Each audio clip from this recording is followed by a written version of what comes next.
Hi guys, let's say your boss sends you a TXT file like the one we see right now, which contains usernames, passwords and emails from different users, and he wants you to convert it to a JSON file like this one.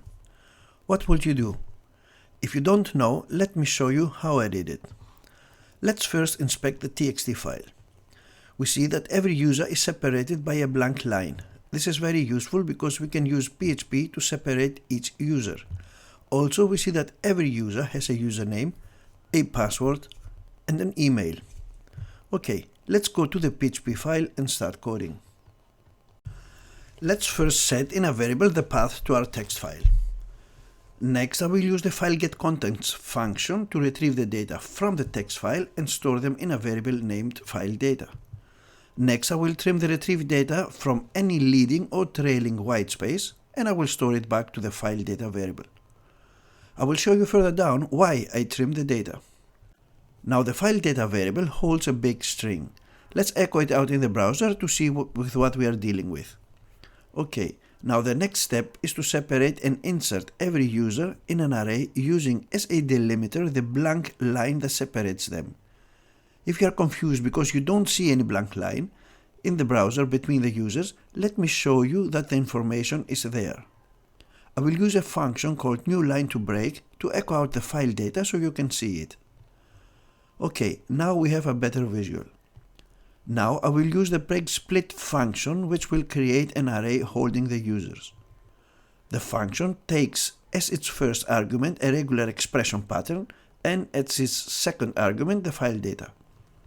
The regular expression pattern matches one or more blank lines and split in the exact match the string. And we are going to save the returned array in a variable named records. Let's see the output in the browser. Nice, we see that the function returned an array containing the users, but we cannot yet use the users data because every value is a string. Now I'm going to show you why we have to trim the data from the text file.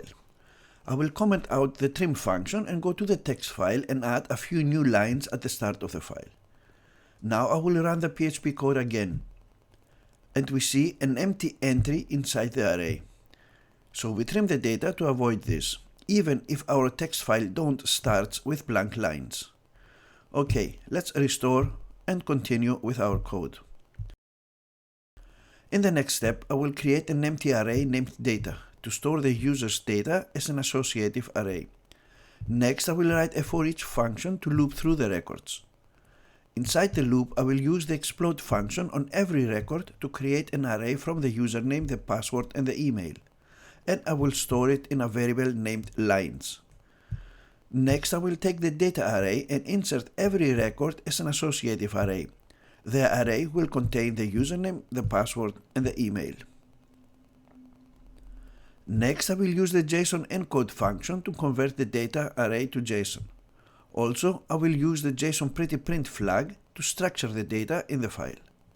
And I will store the returned data in a variable named JSON data. And last, I will use the file putContents function to save the data in the users.json file.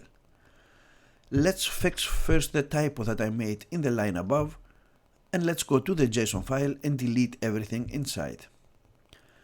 Now I will run the PHP code and we should see the text data as JSON in the file. And here they are. Nice. And that's all guys.